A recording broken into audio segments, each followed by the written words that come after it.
I'm excited about auditioning Randy because, you know, kind of like the level of excitement you get right before you play a show.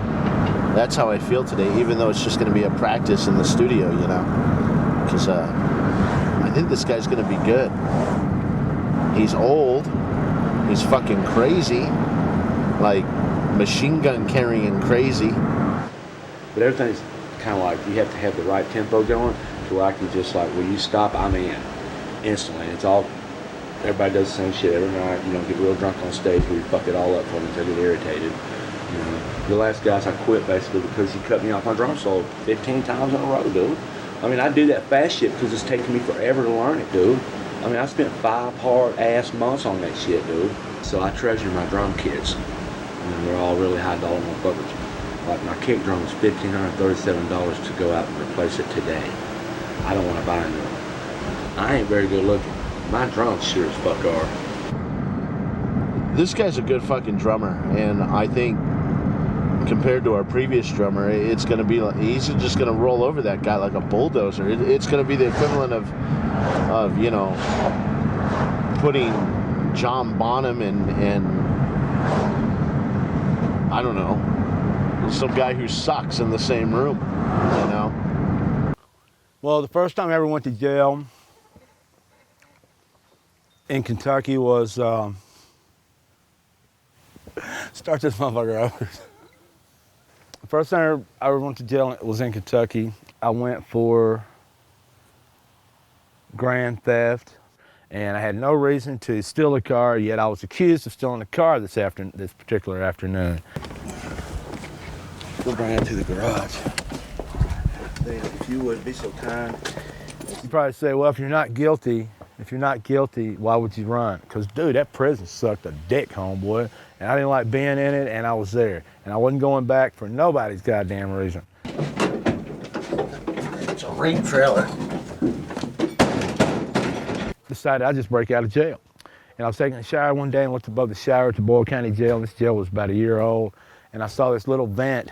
The hole went through a literal steel wall past the barred area where you would normally go out a door, in through the barred area with a key, and you got this whole hallway. This vent was past that area. I crawled through the motherfucker, I ran down the hallway and down the stairs, and anybody that's ever been to the old Boyle County Jail, you know what I'm talking about.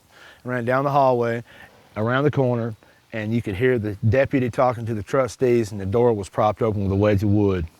And I hit that door like a bolt of lightning, dude, and it took them 17 years to catch me, literally. Ouch! Oh. I knew I wasn't ready. Okay. I got a corner, I'm letting my hand down, and we're pushing like a whore.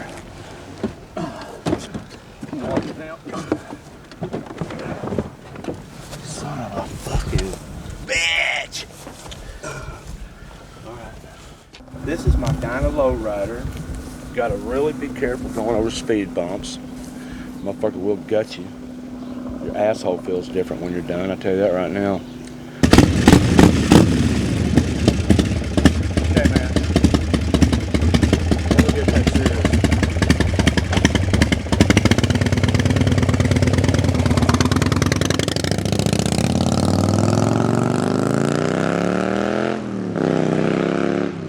I'll tell you one thing, personality-wise, this is the kind of fucking freak show that I'm looking for in a drummer.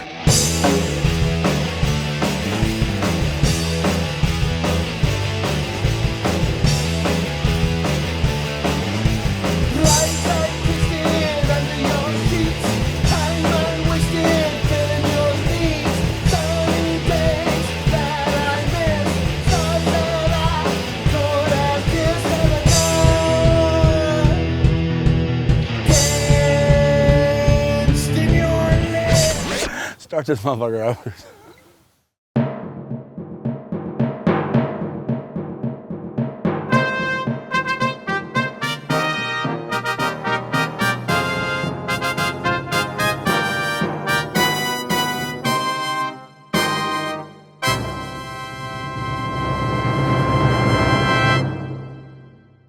I got a call from Zane, and it was rather unexpected. I didn't even know how he got my number. A couple years earlier, I had grabbed his wife's vulva, thinking that it was my friend's crotch.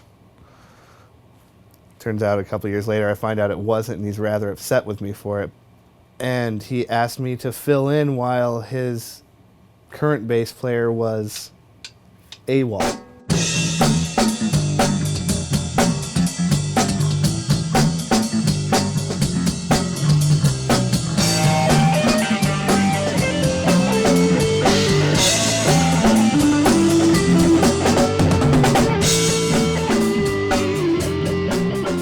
When I first joined, I was hoping it would kind of go over quick because I had another band in Twin Falls.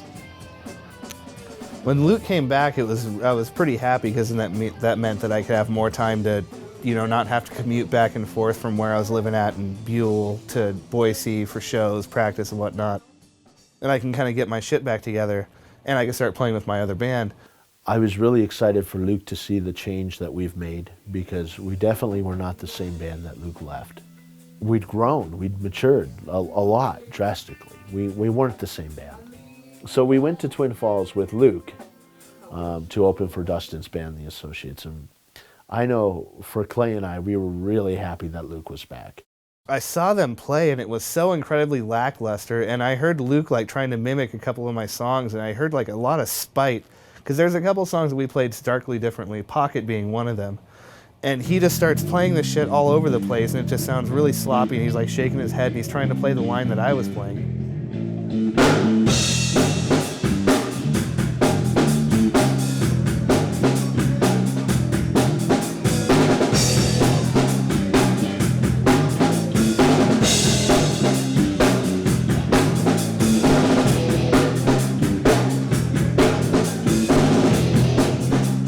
I saw that show and I realized that something was really, really wrong. Something was just desperately wrong on stage. Zane looked like he was about to fall asleep. Clay was amazingly sober. It just didn't fit. Didn't fit at all. And Randy was like a fucking square peg in a butthole, sitting back there being a fuck. And so at that point I was like, well, this is not going to last long, so I better start preparing and get my shit together here, because I'm almost positive I'm going to probably be asked to come back into the band.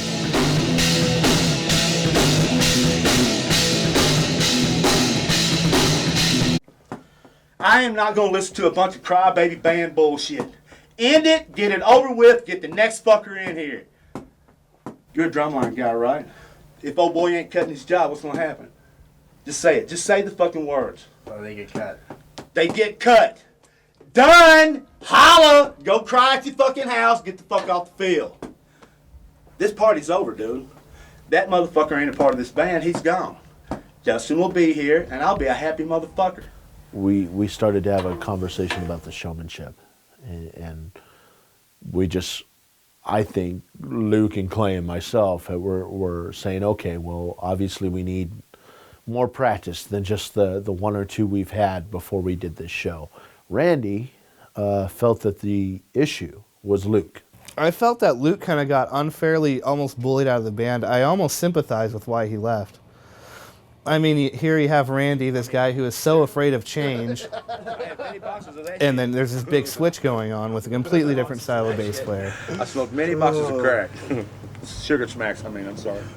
But I think really what it came down to is Luke did not like Randy Baxter. And Luke just said, you know what? I quit. And he got up and he took his bass and he took his rig and he left. And I took it out on Randy. I walked in and said, Randy, I don't appreciate the way you talked to my friend. I think your opinion on the matter was bullshit. Randy got pissed off. I ride a big old fucking... Take my teeth out, motherfucker. I roll a big old fucking Harley down the road and I don't play games, motherfucker. You hear me? I've done this goddamn shit my whole fucking life. And you can't teach me nothing, Zane. Okay? You either do it a professional way and get your fucking band members in line, or you need to let me go. Because I don't got time to fuck off, homeboy. And you're fucking with me. By doing that shit, you're fucking with me. I ain't gonna hit you, motherfucker. I can get mouthed out dinging your clock. Okay, dude? I feel the way I do it because I'm a pro. I'm not talking about some baby shit. I'm not talking about some whining. What I am talking about is how you just wasted your breath for the last 5 minutes yelling. Doesn't matter.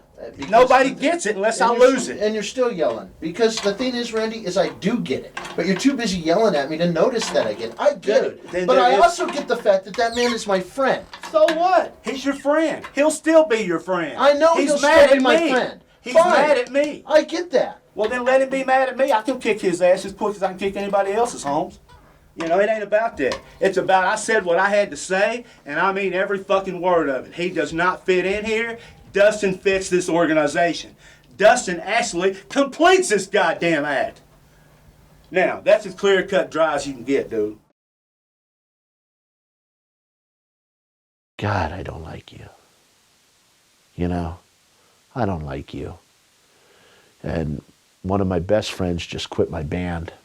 We have a tour that we probably can't even take because the supposed vehicle that Randy had that was so great was broken down in my front yard with a repossession order on it.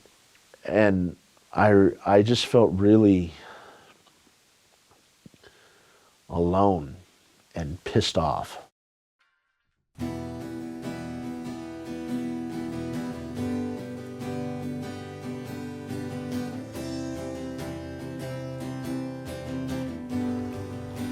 I think music's been my only constant. You know, my life has changed from one degree to another so much. That's been the only stable thing. It's strange. It started as a kid, you know, in church, listening to gospel. There wasn't a lot of freedom or exposure to anything that wasn't Christian. You know, so I grew up listening to Stryper and Petra and, you know, Amy Grant, stuff like that. You know, it's not that that music was bad. It wasn't. It was all I had. But as I got older, you know, junior high and high school, I started listening to things like, you know, Metallica and Pantera and Guns N' Roses, because my friends at school were listening to it. I wasn't allowed to take it home, though. But I'd sneak it home when I could. And eventually, my parents found it. My dad, who was a preacher at the time and very evangelical, thought it meant I had demons. Took me to the Vineyard, and which wasn't our church. I don't know why. I think we went there because he didn't want to take me to our church. And I had to fake my way into my own exorcism. And I know that sounds stupid and ridiculous, and it is. And that's what I kept thinking afterwards. And I also kept thinking about why I had to fake it if it's not real. And then, you know, there I was, 15 years old and starting to feel really fucking angry and rebellious because I was just fed a line of bullshit. It's crazy to me that, you know, you can be called a lunatic if you believe in little gray aliens, but if you believe in some bearded guy up there in the sky somewhere who came down and took human form to sacrifice himself to a tree and die for our sins to keep us out of hell, that somehow that's rational. I couldn't cope, even back then. I guess I couldn't reason it in my mind. As much as I wanted to in my heart, my mind couldn't wrap myself around it. It didn't make any sense. You know, losing my God pissed me off. It made me think that everything, teachers, preachers, cops, the whole thing, it's just bullshit. And that just seems to keep happening to me, you know, when I buckle down and I do what the world wants me to do and I go get a job and I do right. Well, that turns out to be fucking bullshit too. And eventually I went nuts and I ran away and I went crazy and I went from being this little religious kid to this little rocked out angry fucker, running around everywhere, breaking stuff and acting crazy. That's when I met Clay. You know, he hung out with some mutual friends at this house we used to trash all the fucking time when we were ditching school and getting drunk. That's how Clay and I started. He's my drinking buddy. But you know, he had this real long hair, was all into Slayer, which was you know, shit I'd never heard before. It was a whole nother world. And he was all full of anger and piss and shit. And that was fine with me, because I was too. Clay just wants to show up and play guitar. You know, he doesn't give a shit about Randy or, you know, I mean, he's pretty pissed off that Luke quit. But I just want to go on tour and play the Whisky a Go-Go before this whole thing falls apart.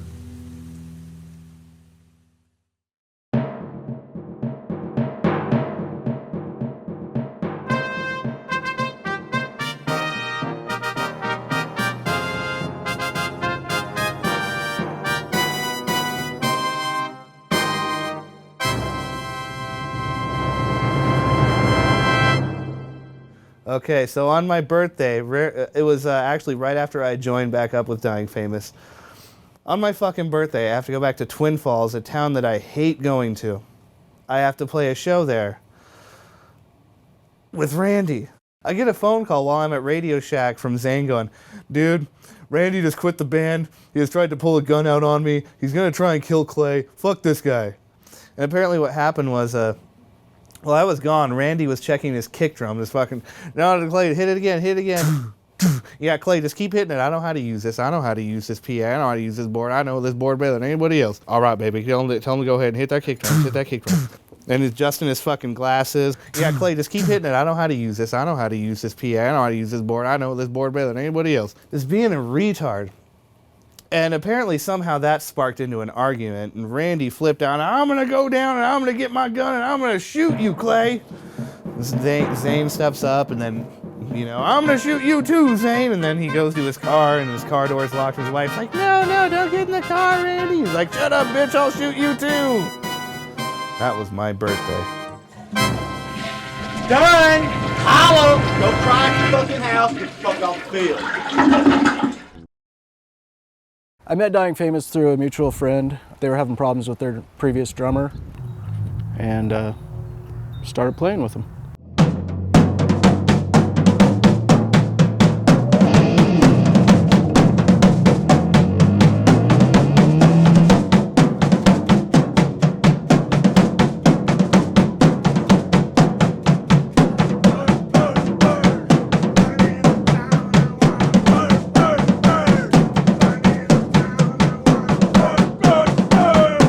I don't know how things were with Randy, but I could tell that there had been some issues, and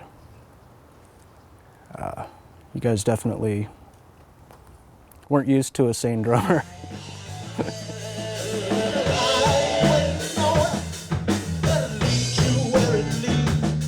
I never knew what the fuck was going to happen on stage. It was so unpredictable. Zane would throw his underwear at some girl in the crowd, or you know, I'd get behind the drums and start playing, and I didn't know what was going to happen. It was a little crazy. With Taylor on board, the only thing left for us to do was figure out transportation for our tour. So, I bought a Supervert van.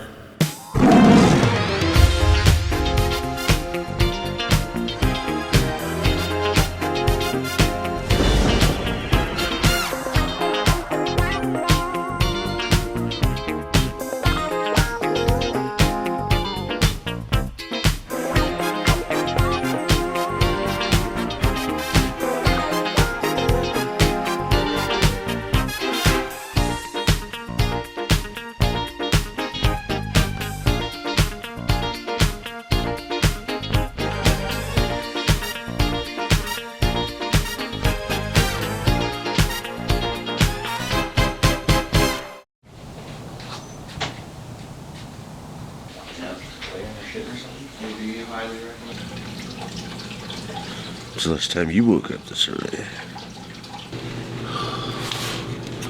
Up at 5 a.m. is very un-rock and roll of us because we slept. Well, it's not. We're gonna have to drive straight to LA tonight, aren't we? I don't know, but let's hope there's cocaine when we get there.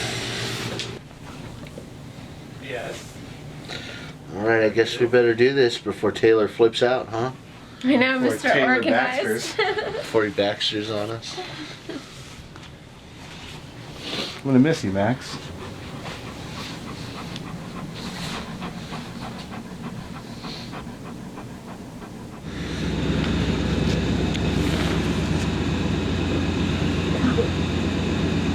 Drive safe. Everybody knows how to drive here, right? Almost.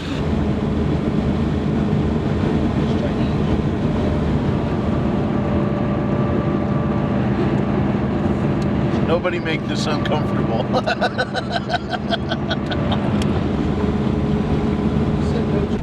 Well, you're gonna hit that. Shit. Dude, well, I can't fucking turn the van on. Sorry, man. Fuck. Hold on. I might off the street. I can get the door open. Oh, yeah.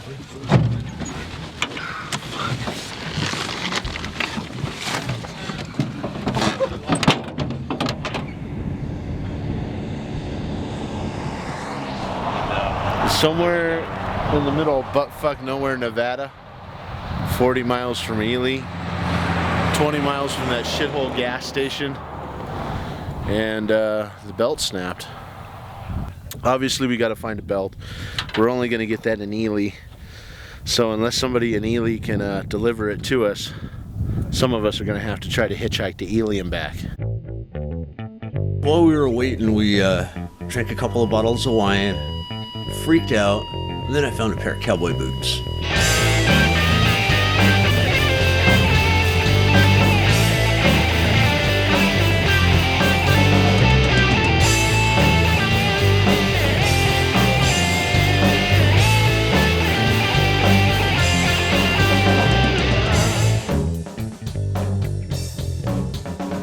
Yeah, we fixed it. All it took was, a couple of wrenches and a drumstick.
Body spray, anybody? Those fuckers in there drinking already?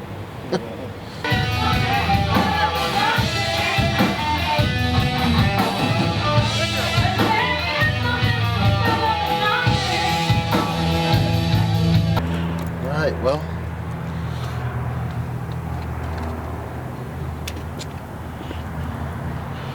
Who wants to back you want to back the van up? No.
Much better than Sammy's. What do you think?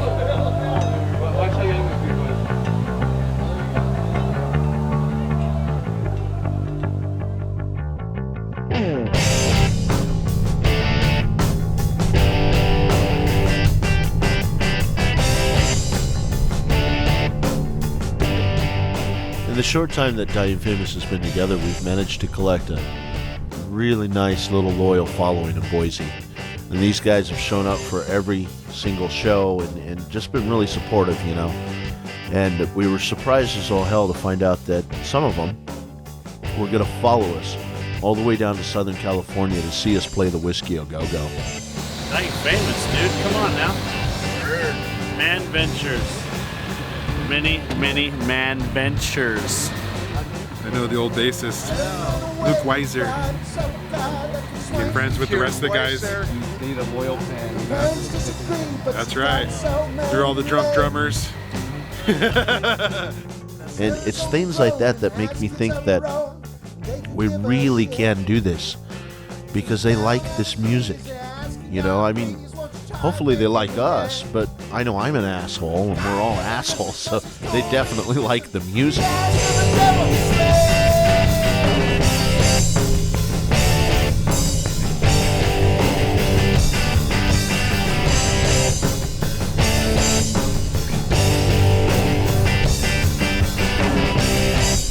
We got to Anaheim and we were staying at my grandfather's house. When we pulled up, for me it felt like coming home, because when I ran away from my crazy religious parents at 15, that's where I went, was to my grandfather's house.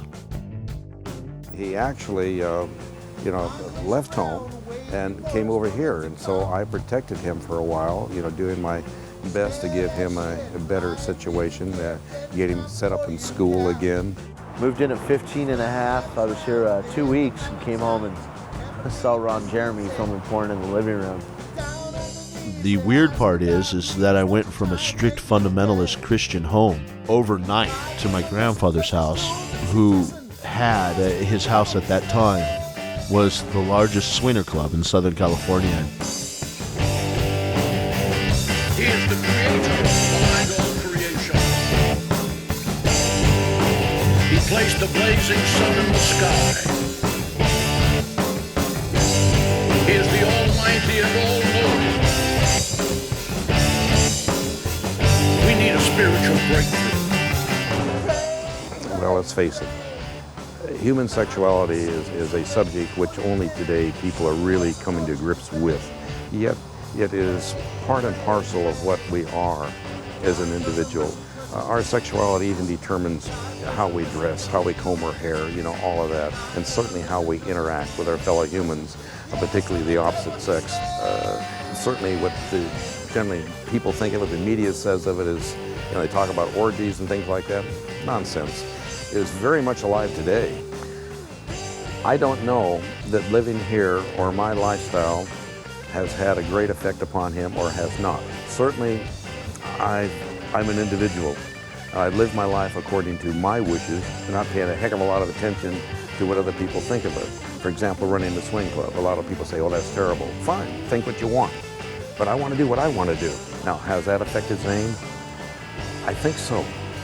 I think so. But I wasn't aware of it at the time. It's just being me. I think perhaps he is closer to my way of looking at life than my actual children. I think that's the case. Yeah. Freedom is guaranteed. Amen? Incidentally, I look at your webpage and I'm one of those stupid people you referred to. What are you talking about? You talk about everybody voted Republicans being stupid. I didn't say that. Yes, you did. No, I didn't. Yes, you did. I did not. What did you say? I don't remember, but I didn't use the word stupid. In fact, I seem to remember saying that there are a lot of good and decent people who voted Republican.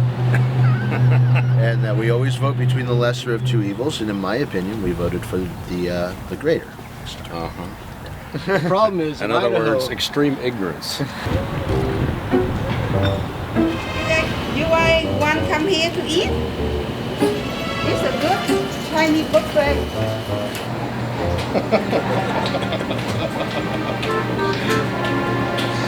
That's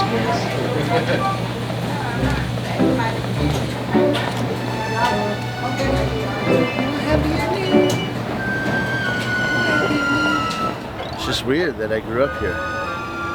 So much of it looks exactly the same, so much of it different. But I'm not sure if the things that are different at all. Maybe I just never noticed them when I was here. This has nothing to do with this movie.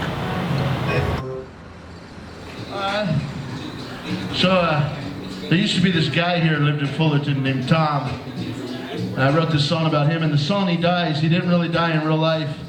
He just got herpes. Kind of same thing, maybe.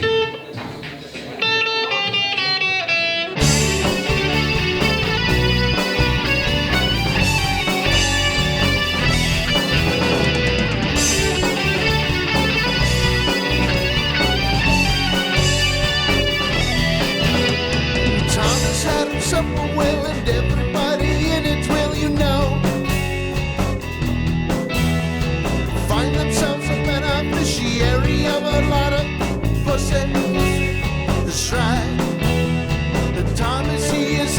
away. The only one he left is getting laid in my bed.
And then the golf course over there, where the Tiger Woods golf course, it dips down. Moon Park, otherwise known as Brooker's Park, was really like a second home to me. My grandfather lives right down the street for it. It was like my backyard. And I would sit there for hours and hours out there just in the grass against a tree, learning to play guitar and writing some of the songs that we play now. Whoever designed this park, there's two things about it. One, it's cool because it looks like the moon. And the other thing is whoever designed the lighting, just where they placed it, is perfect for hallucinogens. And I spent a great deal of time in this park just waiting for my grandfather's swinger party stand. We don't know if this is enough for a joint.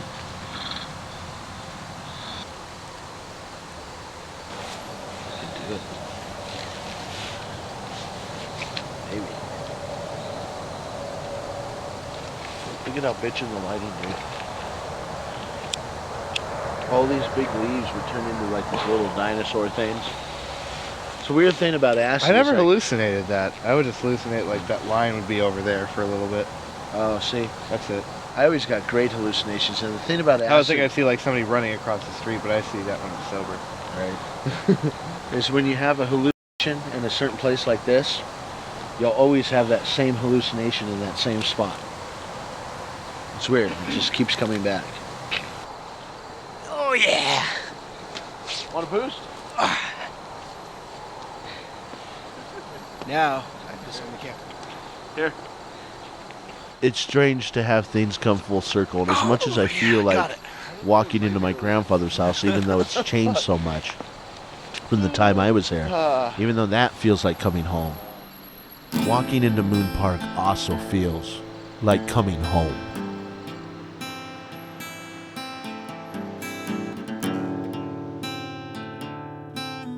I got in contact with my daughter when she was 7, and I've seen her at least once a year since. She now lives in Southern California, so it's another good point for me and another reason why I pushed the band to tour there, so that I could sneak in some time and see her. I only see her once a year. You know, I talk to her on the phone, email and whatnot, but it's not the same as actually being there.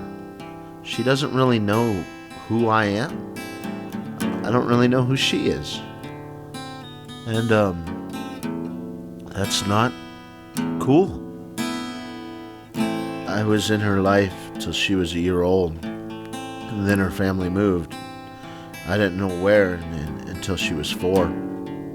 And I had her in my life again, for another year and a half. And then I lost my job and had to move to San Diego. And when I did that, her mom moved her to Missouri. And when her mom moved her, I lost all contact with them. It's really scary. She's 15, another 3 years, and she'll be an adult. I don't know what kind of shape I'll have on what kind of adult she'll be. I never really thought of myself as someone who should be a parent. I'm naturally a little bit self-destructive. Obviously, I kind of go against the grain. I'm obviously her dad, but am I there to have an everyday say in her life and how she's brought up? That kind of influence? No. Unfortunately, no. I hope that my daughter does do whatever she has to do to follow her dreams. Because, she only gets one life too.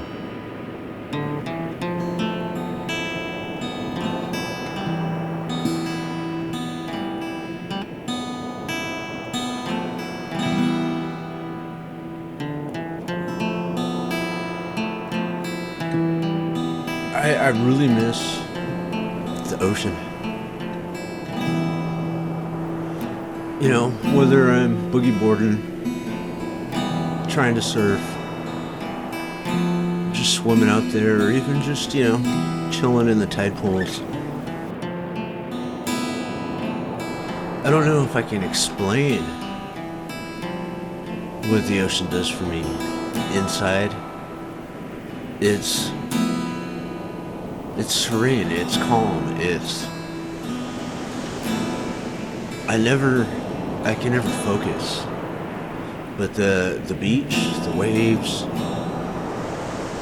whether I'm on a crowded pier or find a little tiny tide pool to hang out in, it's the horizon, it's forever. It reminds me that,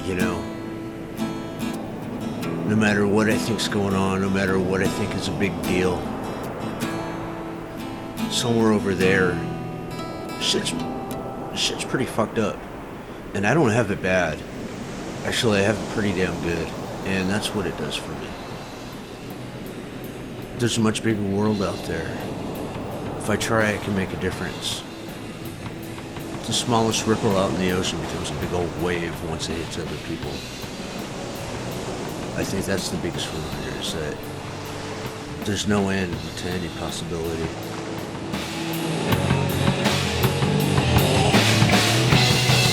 Everything was going well. There is something black smell. Everyone went insane. That's the way we like things. At the Blue Cafe in Huntington Beach, just like the back alley, there wasn't really very many people there. In fact, at the Blue Cafe, we were pretty much playing just for the other bands, and we had about 10 people, I think, come to see us.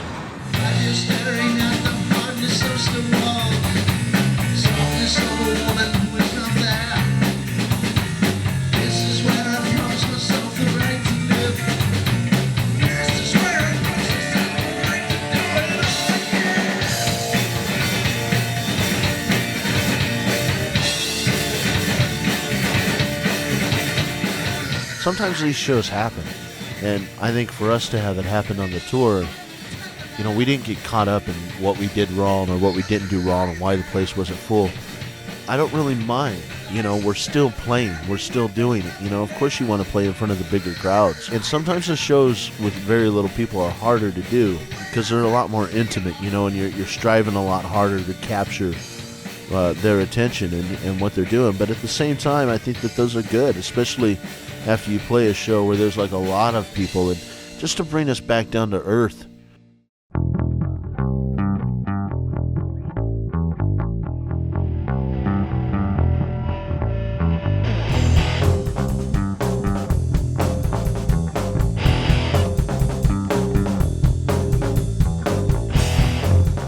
Brad and I met working for a game company, and we smoked a lot of weed, drank a lot of beer, and I don't know, man, we're just alike in our artistic and musical likes and dislikes, I guess.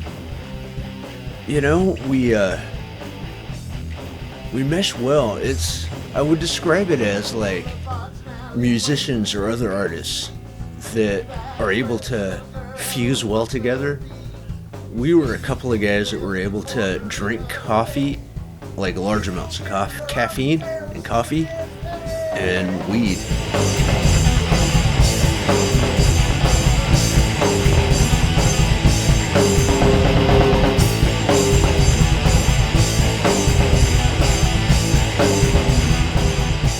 He's not a doctor per se, but he fills prescriptions in California, which are homegrown. I can't say that I was jealous of what he was doing, but you know, my bro Brad, he's got life clued in. He knows that he can calculate his cost of living and work out a schedule to where I'll make enough money to pay for my cost of living for a certain period of time. And then I'll take a break, do whatever the fuck I want to do, and then go back to concentrating on maintaining this bubble of irresponsibility. Well, I didn't see that necessarily as a business model, but as a model for life, as a means of supporting yourself with what you want to do, absolutely.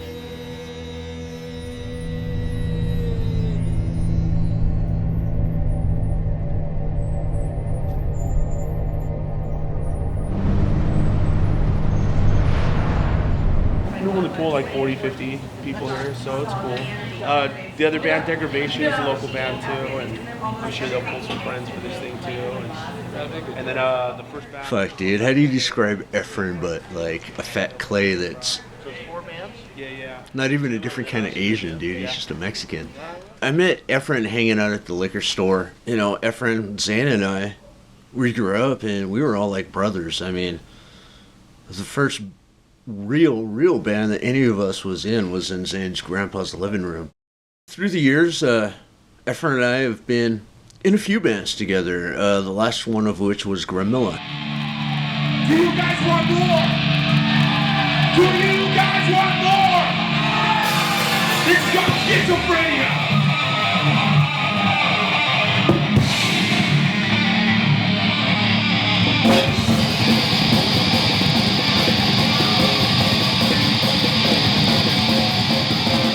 But I was able to sit there and actually, for the first time in my life, I was able to sit there and listen to the music without overanalyzing it, without picking it apart. I was able to enjoy it for what it is, dude, and it's great damn music, you know? And I'm stoked that I was a part of it.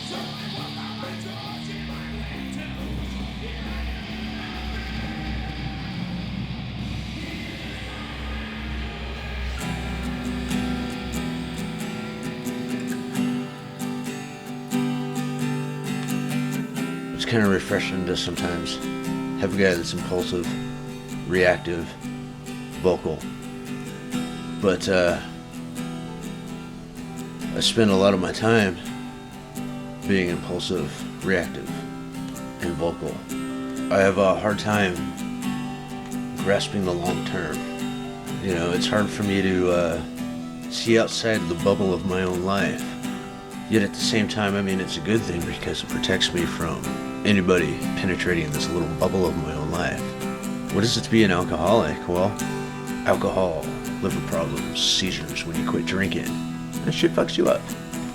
It's like having this safety bubble around you where the alcohol cushions the blows of life, but at the same time, you drown yourself with your little bubble of alcohol that's protecting you. And the only thing you can see is the inside walls of it. You can't see the rest of life that's on the outside of this bubble. All you see is yourself. It's easy. It's easy this way. It's easy to ignore other people. It's easy just to, just disintegrate and think it ain't hurting nobody else.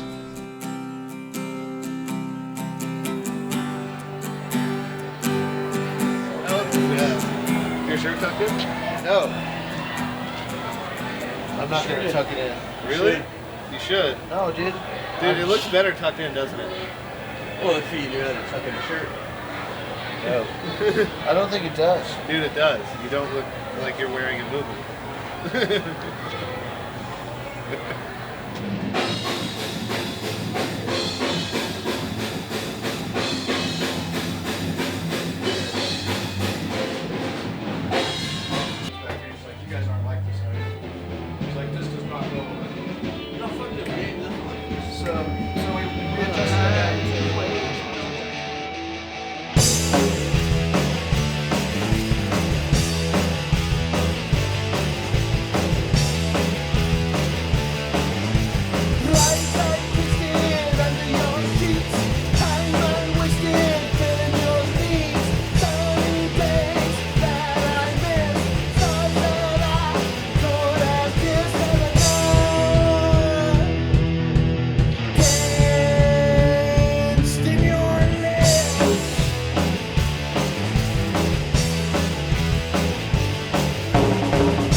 That show for me, I mean, I had a lot of family members there. I had a lot of friends there that I haven't seen in years. And for myself, speaking for myself, I mean, that put my performance, I think, over the top.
From Boise, Idaho. Fuck South Junior High. I hated that school. We just did our CD release party and we had our good friends from Dying Famous come out, Degradation, Last Attack come out and fucking had a good time with us tonight. And I have to say that it was a really good show. A lot of people showed up. Everybody poured their heart and soul into it. It's been a while since I've seen my best friends from... Hey, Dick, quit fucking dancing over there. I'm doing a fucking interview, asshole. Long ago, back in the day, when these guys were jerking off in everybody's fucking coffee cups, these guys, they decided to befriend me, and I was like, okay, you know what? My life... Jerk off in that coffee cup. I'll jerk off in that coffee cup, too. My life needed just a little bit of a mix-up to get it in the right... path to go where it was going, and everything was going good. I had fun with Clay. Clay's a bitching guitarist. Zane, amazing front man for Dying Famous. He's got some flaws, like his neck. I don't have a neck. It's not about being a rock star. It's not about being the best that you can be. It's all about having the best time that you can have, because You know, we're not all gonna make it, but we're all gonna have a good time doing what we do. So as long as you have a good time doing what you're doing, fuck everybody else. Show them a little effort. Fuck everybody else, dude. Saying goodbye to my brothers. Look at Becca, she's weeping, dude. My brothers, I'm saying goodbye to my brothers right now. This is just as bad as Toy Story, dude. Remember how bad I was crying during Toy Story? Have you seen Toy Story 3 yet? Hey. Dude, I cried in the end, dude. Oh my God. Hey, turn that shit off, dude. Actually touching me. Let's try to reenact. Yeah, that one dude got all sick and threw up all over the place. Were we in Hollywood? Yeah. That night? I don't remember. Yeah, we went to that strip club there. What streets were we on? We were on Sunset. I don't remember. Well, we were all pretty fucking drunk. Yeah. Right here, look at that. Dying Famous right there on the fucking marquee.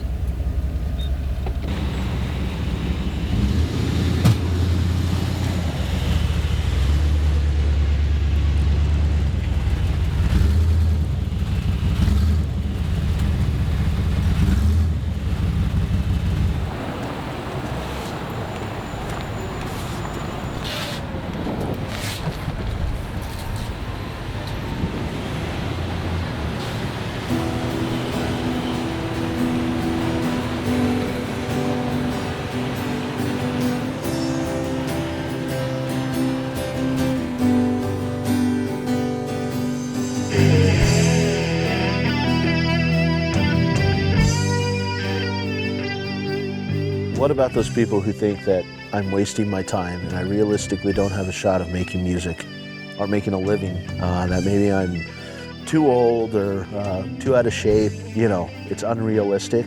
I heard that shit my whole life. Anybody who would insinuate or say that to follow, reach your dreams is a waste of time, or to tell you you're gonna fail before you've even started. Well, they can kiss my fucking ass.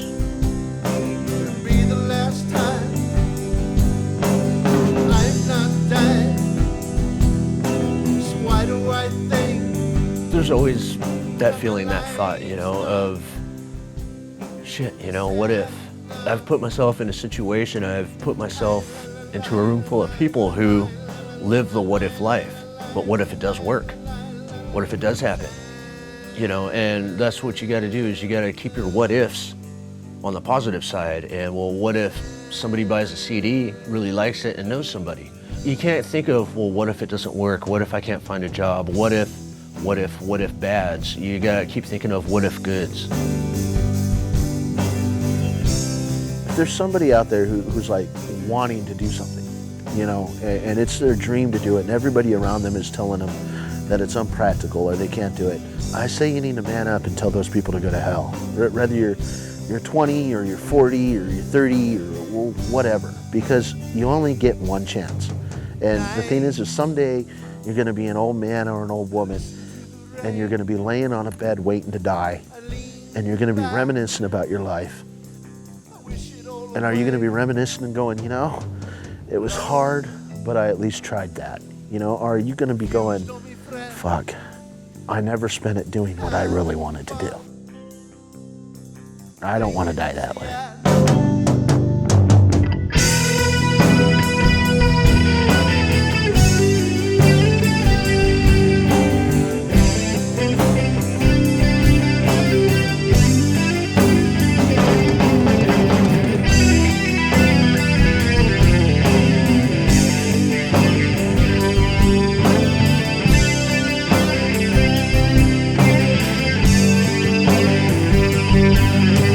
Smell like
fucking up my interview.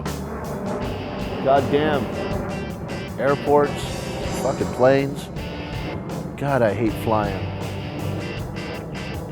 Me and Zane have a connection on stage together. It's symbiotic. I don't know the right word for it. Symbiotic or something. It's anything but sexy. I never really liked playing with Randy. I never trusted him. I didn't like my equipment in his trailer. I didn't like any of that, ever. And I always made that apparent, but I tried not to, rock the boat because I know Randy's a fucking type F personality that will just, take a shit and then eat it with salad. And I don't even know what that means. Randy just wants to sit there and dick around with, here, man, how fast can I play this double bass? Here, man, here, can you count it out? Can you blow it up? Can you look at it and count it? How many was that? You just pull this stupid bullshit and talk about, man, I'm so good at this, I'm so good at this, and then just play for, 20 minutes out of a full fucking 8-hour day. Come just mooch a bunch of pot, and then say, man, I don't know, and try and, fucking look over my shoulder his direction. You know what you need to do, man? What you need to try is here. Fuck that guy.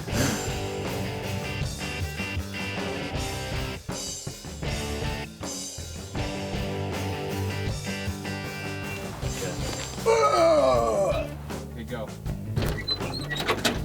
I can see your feet. yeah, you don't have to push so hard. Scared as shit, life is a gift and it's come before you can. His family gathers round and then the flashlight sounds. Can't believe this is it. Down on the knees, they're asking God, please, won't you try and make it okay? God doesn't listen cause he's too busy kissing the ass to the devil to slay.